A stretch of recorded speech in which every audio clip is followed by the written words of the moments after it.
It's my pleasure to introduce our speaker for this evening, Mr. Graeme Strawhorn.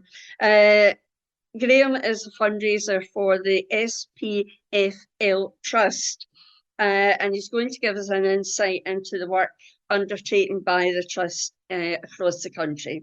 His talk tonight is Football for Good and how it can change lives. So without any further ado, can I hand over to Graeme?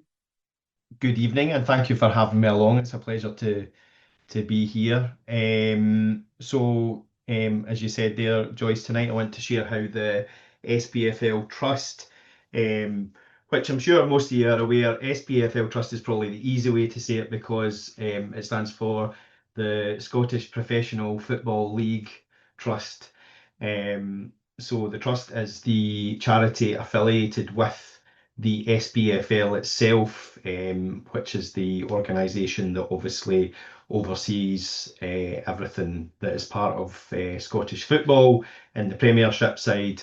And then another part of the football family is the SFA, which is like the Scotland national team, men's team and women's team as well. So thank you very much for having me along. I'm just going to share my screen. Football for Good, the SPFL Trust and the Power of the Game to Change Lives. So football touches every corner of the country and it's part of our culture, our identity, our story. And when we use that passion for good, the results can be extraordinary.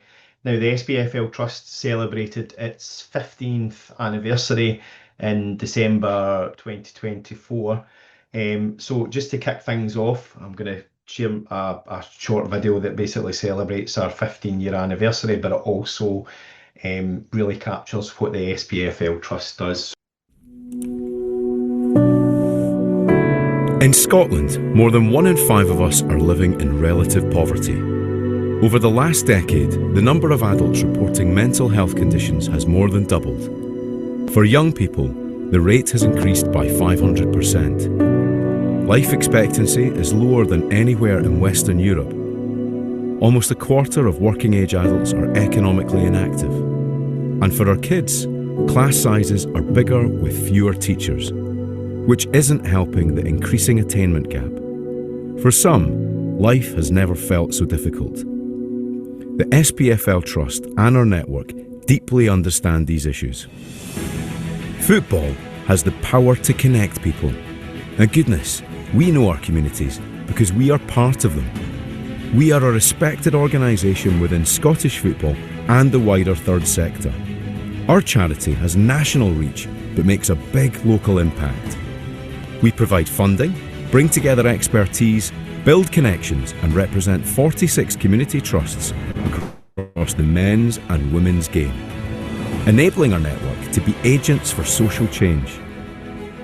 Many offer a no wrong door approach, using their stadiums as places where people can find support and hope, tackling some of the most complicated issues first. For more than 15 years, we've created approaches, built systems and established programs that have made a real difference, reaching tens of thousands of people over that time. We've developed partnerships with many national and local organisations, showcasing the value of our network and its game-changing impact. There's a lot more to be done, and the SPFL Trust will continue to lead our network to deliver football-powered change across Scotland.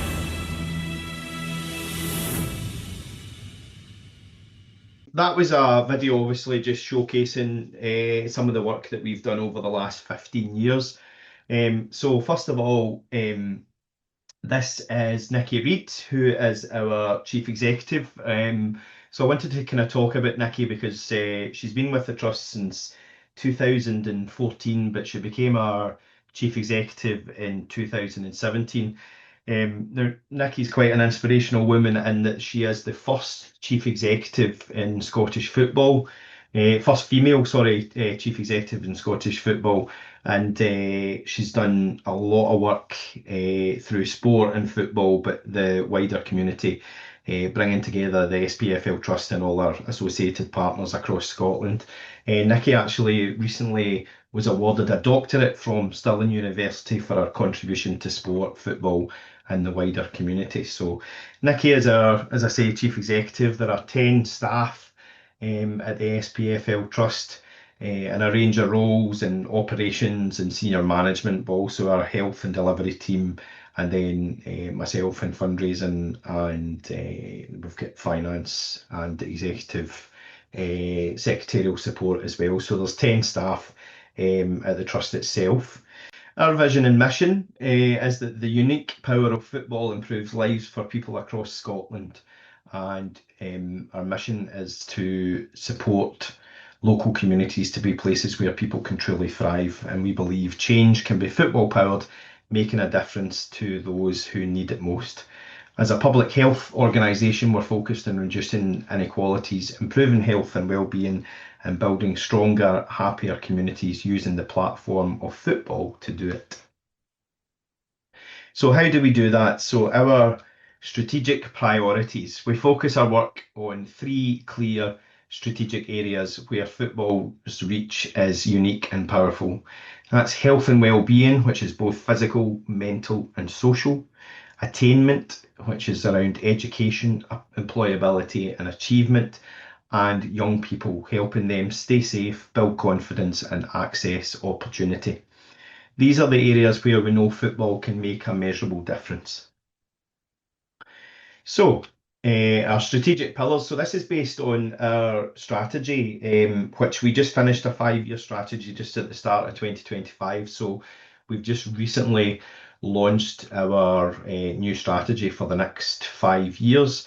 So and that strategy is based against these 3 strategic pillars: improving lives, strengthening football's role in tackling inequalities caused by poverty and empowering people to live healthier, happier lives; locally led, empowering a network of community trusts to deliver change shaped by local voices and needs; and nationally connected, leveraging our national presence, profile and partnership to maximise impact for people right across Scotland. So how do we do that? So it's all around the power of the badge. Now, I can't see any reactions here to ask any of you if you've got a football team of choice. Just to share where I am. So I live in a small village called Mauchline in East Ayrshire, which is not too far away from Kilmarnock. So I've been supporting Kilmarnock for some time, who are not doing too well in the Premiership at the moment. We were just chatting to Bill at the start there, and obviously there's a lot of controversy around Rangers and Celtic and new management and things like that, but none of that really comes into what we do. So these clubs that you can see on the screen and on the map of Scotland basically shows you the kind of wide range of communities that we are able to support through our partners. These partners are called ATCs, which is short for Associated Trusts and Football Clubs. And basically each football club has an associated trust or foundation. They're all charitable networks, which basically they'll do a variety of projects and programs in their area. They are the kind of vehicle of support for the SPFL Trust, in that we'll come up, and I'll come on to some of the programs that we've come up with over the years, and we come up with new programs, and basically all of these trusts will choose, you know, which programs they want to be part of, which programs they want to deliver. So some of these clubs will deliver more programs than others. Obviously the larger clubs, there's kind of more access, there's probably more of a fan base. So a lot of these programs and projects, yes, they're there to support the local community, but at the same time it's supporting the fan base of each club, because that is the community, you know, and that's what it's all about, the power of football, the power of the badge, and reaching people in quite a remarkable way that probably no others could. So the football clubs, as I say, are deeply rooted in their communities, and the power of the badge helps us reach people in a way few other organisations can. Over 4.5 million people, so that's about 83. I think we're up to about 80 with supporting 85% of Scotland's population. So basically, about 85% of Scotland's population live within 10 miles of an SPFL stadium. And our research has shown that those living within that radius are 3 times more likely to experience poverty than those who live further away. And you can think about the areas that some football stadiums are in throughout Scotland, and that kind of tells a story in itself. So that means that our network is perfectly positioned to help where help is most needed. The club badge is trusted, it opens doors, breaks down barriers, and creates a sense of belonging. Our community hubs turn stadiums into welcome, supportive spaces, offering advice, warm spaces, and social connection. And football gives that access, credibility, and community all under one powerful badge. So it's, for us, it's so much more than just football. Looking at that first badge there, Aberdeen Football Club, there is so much that Aberdeen Football Club that's more than just going to see your favourite players, your favourite team, your favourite manager. The work that they do in the community is just amazing. And there's so many teams that I could talk about, but there's just obviously not enough time. But if you ever choose to go onto a website for your local team, look at their community page and see what they're doing, because it truly is terrific. And I've got a couple of stories that I can share with you tonight, but it's quite inspirational. So our programmes, these all come up. There we go. Our programmes demonstrate how football can deliver real and lasting change across health, education, employability, and community well-being. Now, I'll take you briefly through some of these programmes, and I'm going to focus on probably the larger scale programmes that we've got. I've got a couple of other videos as well that basically shares some of the people we've touched and the stories. I will say that some of these stories, in particular the story that I'll share about mental health, is quite heavy, so just to make you aware of that. But it's a really special story, and how our mental health awareness and our mental health first aid training came about.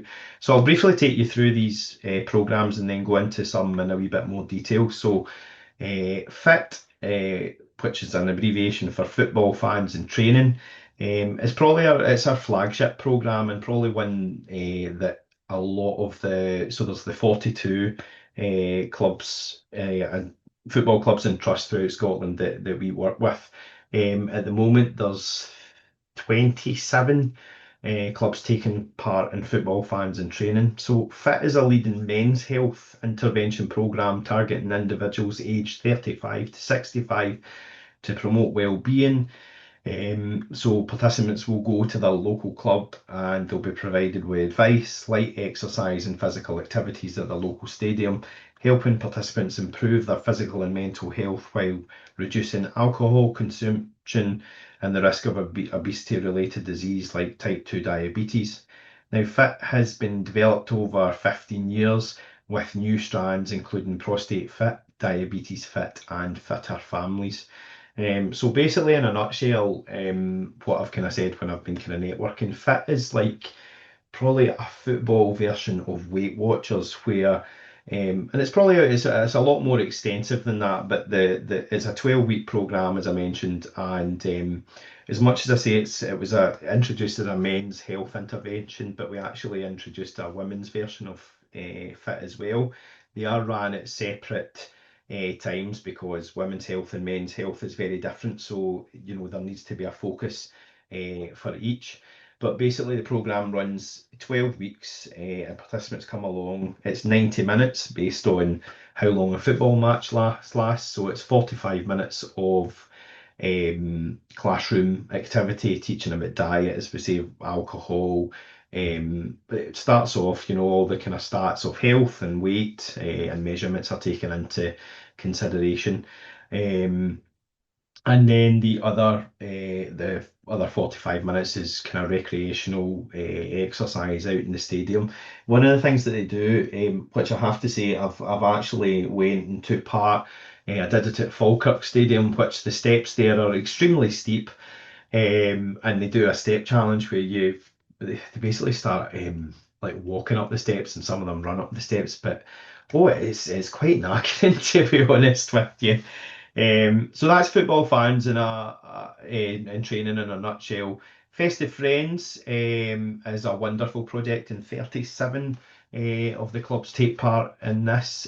Festive Friends aims to bring joy and companionship to socially isolated older adults during the month of December.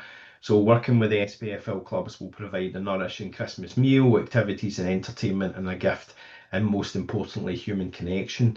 Now, this is run over two different parameters. So one is that the football clubs will open up their doors. Now, some of these football clubs open up their doors on Christmas Day and basically have those in our communities that are suffering, living in poverty. They might not have family, they may have recently lost a partner, and it's about making that connection. Every day deserves, for those that celebrate Christmas, but it's such an important time of year for many, and nobody should really spend that alone. So our football trust teams, they link in with local charities and local networks to really try and get the people that need it most. So as I say, they can go along to their football club and have a lovely Christmas dinner, a kind of Christmas party. Some of them, I'll show you a video just shortly of what we do, but it's amazing what they do. But on the other side of that, there are some who can't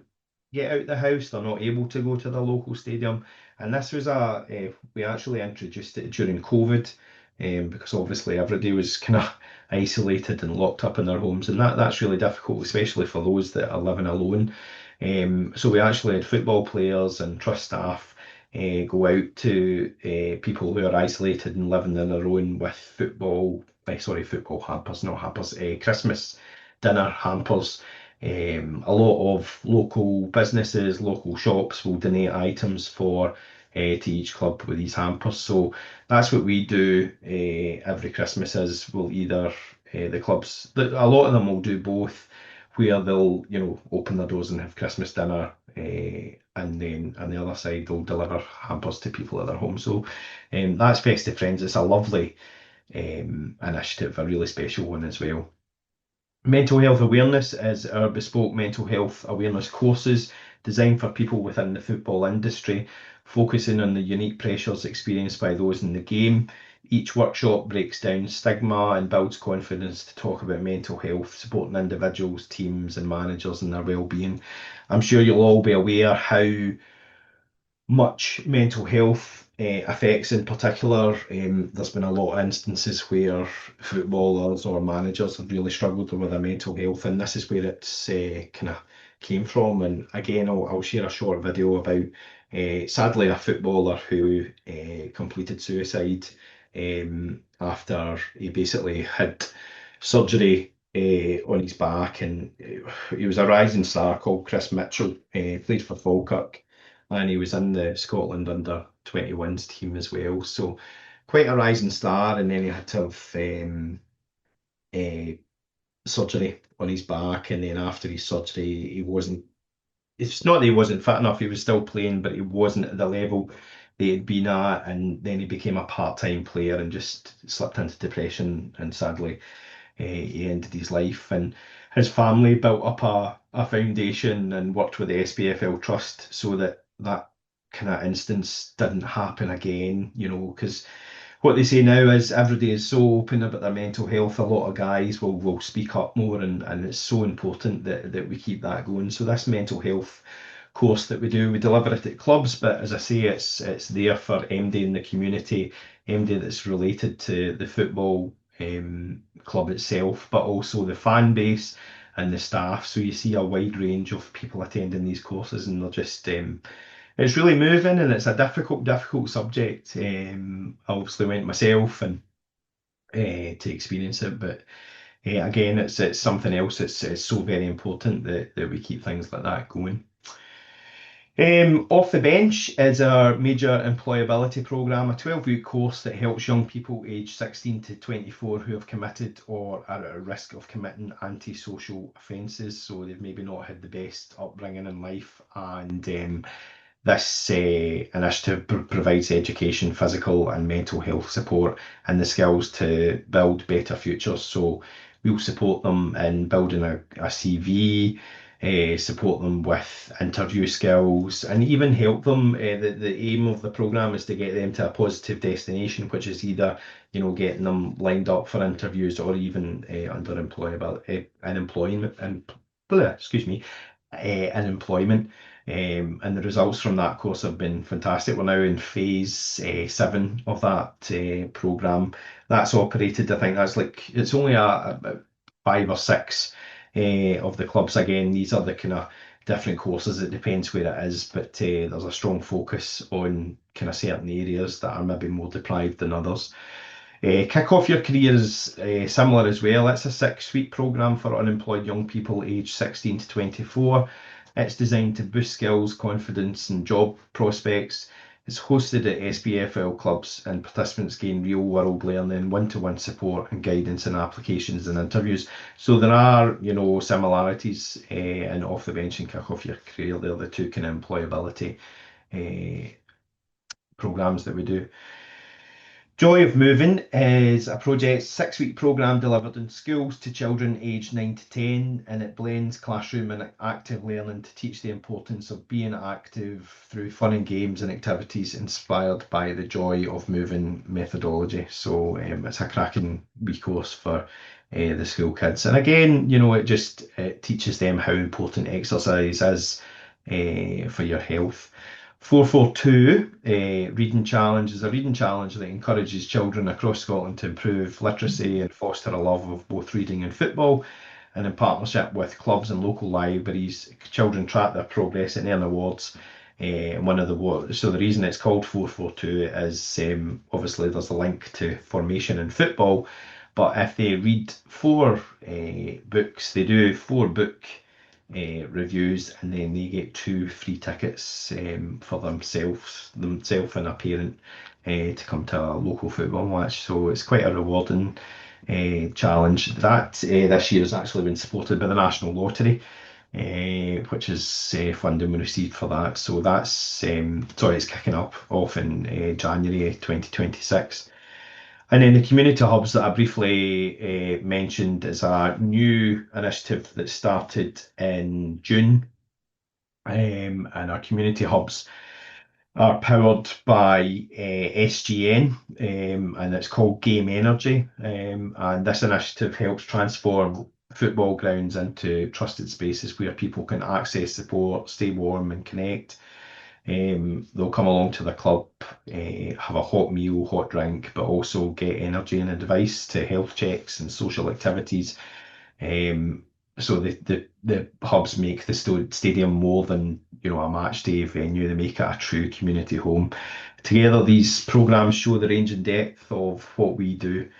So at the community hubs, probably one of the kind of stories that I can share is we had a older lady who lived alone, and she'd actually been paying double her gas bill for a year.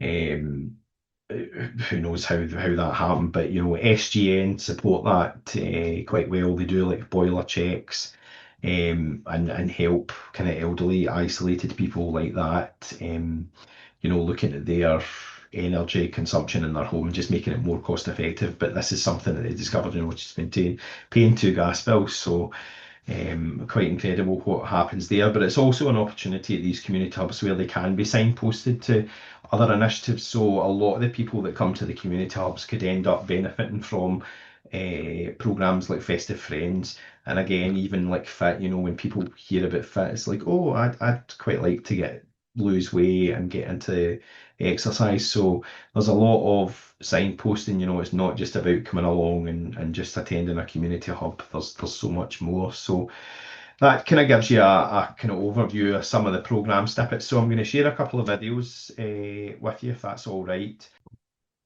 Right, so this video is about Festive Friend? Festive Friends is a Christmas programme that we run in partnership with the SPFL Trust, and today we've invited 50 people to Fir Park for Christmas lunch, bit of entertainment, some games. It's about getting people together at Christmas, people that have maybe had a particularly difficult year, they're maybe a bit isolated. We're supporting the fans when they're going through a wee bit of a tough time. Oh, it's fantastic. Me and Bill are volunteers amongst others, 2 or 3 here helping out with the meals and everything. And it's great to see the happy faces as well. That's my reward than anything, just a smiling face, you know.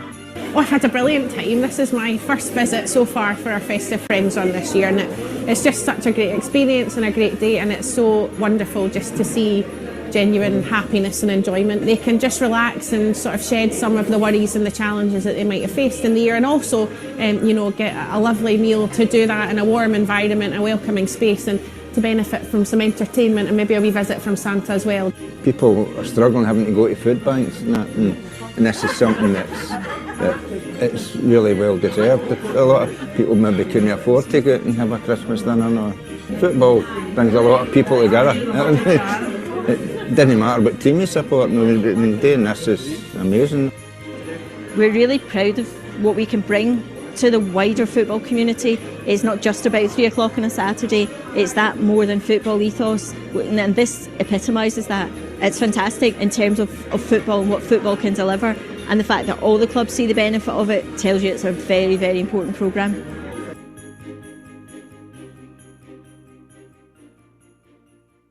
So as I say, this video is based on what I just told you about Mitchell, who was a football player at Falkirk, and basically it kind of tells the story of how our football mental health first aid training came about. So this is this story here.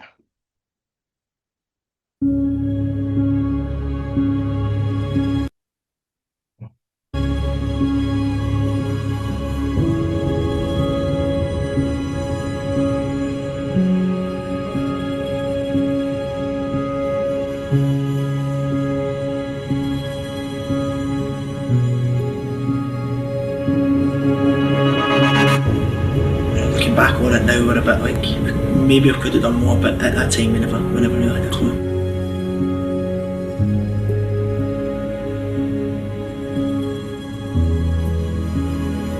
I've changed my mindset. And how I support others. The way I interact. Now I understand so much more. It's changed the game. We set up the Chris Mitchell Foundation on behalf of Christopher. You lost a good friend and I lost a son.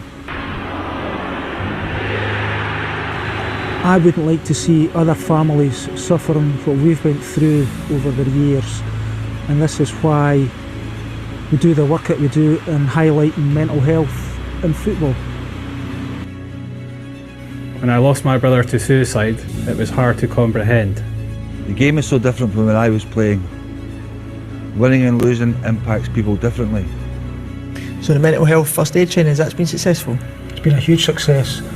We've got over 400 people trained in all the SPFL clubs in Scotland and in the Women's Professional League and in grassroots football, so it covers the wide range of football, and it has been a huge, huge success. The training helped me understand that mental health is something that we all have, and just like physical health, we need to look after it. What I've learned about the stigma of men's mental health has helped me better understand my loss. I see it in the changing rooms now. People talk, people are far more open. There's no doubt what happened to Chris has changed things massively. There's a lot of bravado in a football environment and in daily life. People put a front on things. We all have our own struggles, but now I will always make sure I ask them how their day's been. It's about helping people to talk, knowing they will be supported. We all have hopes and we all have fears. Being open and discussing our own mental health can help others do the same. If that helps put someone on a better path, then that's definitely something I want to be part of. It's a small thing, but it makes a big difference. I want to thank you. You are helping Scottish football to have a conversation that is desperately needed. We miss Christopher every day, but it's people like you that give us hope. Things are changing and there's no going back.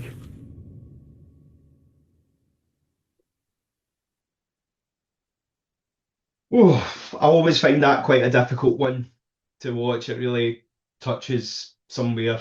It's just amazing what it does. But as I say, the mental health awareness courses that we do, they're so well attended and support so many, especially people, footballers like Chris. The Chris Mitchell Foundation actually, so that video is Chris sadly died in 2014, and his family have been supporting that first aid mental health training since then. But the Chris Mitchell Foundation actually finished. The family decided to call a day with that foundation because they felt they needed the next kind of step in their grief and that process. So that actually finished, and we continued that mental health awareness training ourselves and continue to do that every year at a couple of clubs throughout Scotland. So it's a really special one as well. The last video that I want to share with you is on football fans and training. And this is a story about Catherine and Laurie. They'll tell you a wee bit about that. You don't really realise you're exercising because by the time you've walked around and had a chat, you've maybe walked 3 or 4 laps and not realised it because you're too busy having a blather with other people.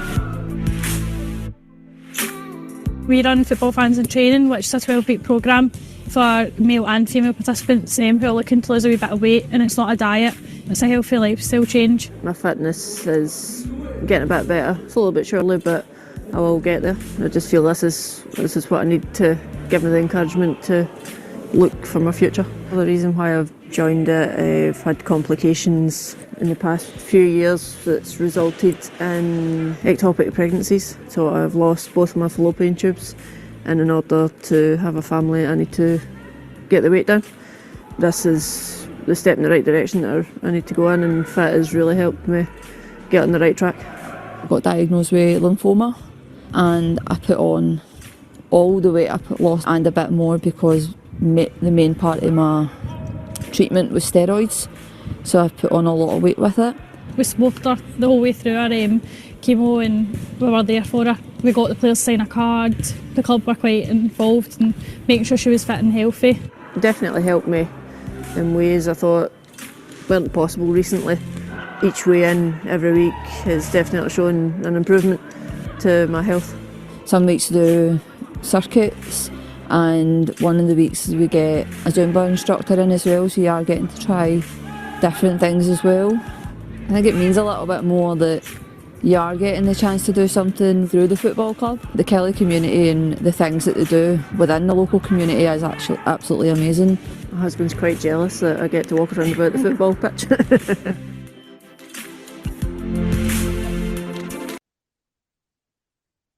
So it was really just to finish, just to say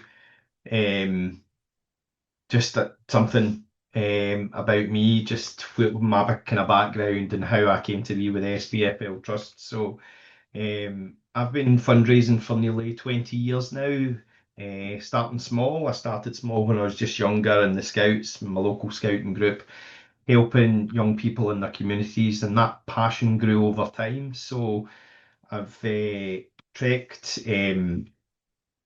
the Grand Canyon. I've been to the top of Mount Kilimanjaro, to Machu Picchu and the Great Wall of China, and I cycled from London to Paris.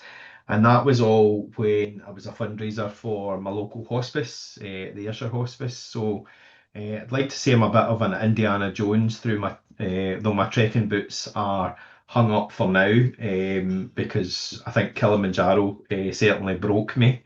But I spent over 15 years at the Ayrshire Hospice leading community and events fundraising, working with volunteers, local supporters and corporate partners, helping raise vital funds for the hospice. Obviously I now work at the SPFL Trust in an exciting and challenging role and lead all aspects of fundraising, including corporate support, building partnerships and networks, overseeing trust and grant applications from foundations, organisations and the Scottish Government. It's a fantastic role, and it's deeply rewarding to see the impact we have across communities, and hopefully I've been able to share that in a small way tonight. Outside of my work, my greatest adventures are closer to home. My wife and I have two amazing kids, which you'll see in the screen there. That's Emma, who's 6, and Alex, who is 16 months old, who are the light of my life. And yeah, they certainly are probably more adventurous than any of these treks have been. Tiny wee bit about me as well. I'm an avid thespian, having performed in many shows, most recently in Maiden Dagenham. Hilariously, in an unforgettable part as Prime Minister Harold Wilson. I know the resemblance is uncanny. As I mentioned, I've got a scouting background as well. I'm a group scout leader at Mauchline Scout Group, supporting Beavers, Cubs and Scouts. So I've gathered a few feathers in my cap over the years. One of the amazing things, which you'll see one of the pictures there, you can't quite make it, but it's at the top. I was nominated to carry the Olympic torch in the London 2012 Olympic torch relay throughout Scotland. So I was down in Maidens, carried the torch, and that's me at the Hospice Summer Ball as well in my kilt the night of carrying the torch. So that was quite an honour as well. So to finish, walking up the steps at Hampden Park every day is incredible. I just loved going there to watch football when I was a wee boy, and now I actually work there. It's a privilege to contribute to communities across Scotland through the power of football, and I'm proud to be part of something truly football powered, making a difference to those who need it most. So that's the end of my presentation. I don't know if MD has any questions at all. Yep. That was sure how long it should be. Okay, thank you, Graeme. I'm going to start off. I mean, obviously, there's lots of different programmes that are being delivered to a wide range of people. Can people self-refer to these programmes, or do you work in partnership with other agencies?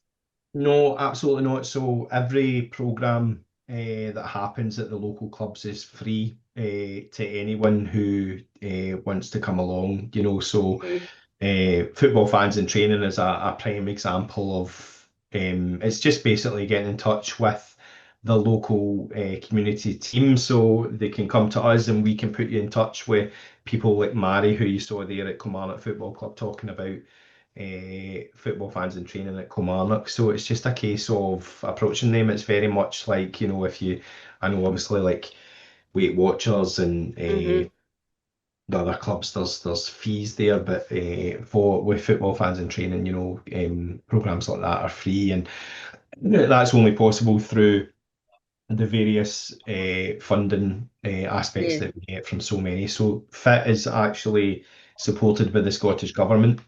So a lot of, because our health service, as you'll all know, can't support the health of the nation, and that's why so many charities do so many elements of health and well-being, and that's why we do what we do, because the country needs it, the communities need it.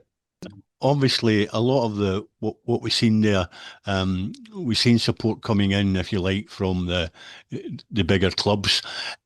What's the support like in the smaller clubs when you go down to the lower leagues? So the SPFL Trust is linked, as I say, with the 42 clubs. So that's all your clubs in the Scottish Premiership, the Championship, and then League One and League Two. Kind of working with them. We are starting to do a lot more with kind of grassroots as well. I mean, obviously there's so many small groups, so I can't share the name of the club, but I'll use it as an example that there's a football club in an island off the coast of Scotland, and it's just because it's in the throes of being organised, but they actually contacted us recently because they want to do FIT and they want to do things like Festive Friends. So we are always open to new partnerships. Obviously funding comes into it, and that's my job to try and kind of fund these programs, but we are kind of trying. It's very difficult to support everyone, because, you know, the bank, the money that charities get is it's not never ending. So those are the challenges that we face, but that's probably a kind of prime example. We have other smaller clubs who will do like festive friends as well and invite local people.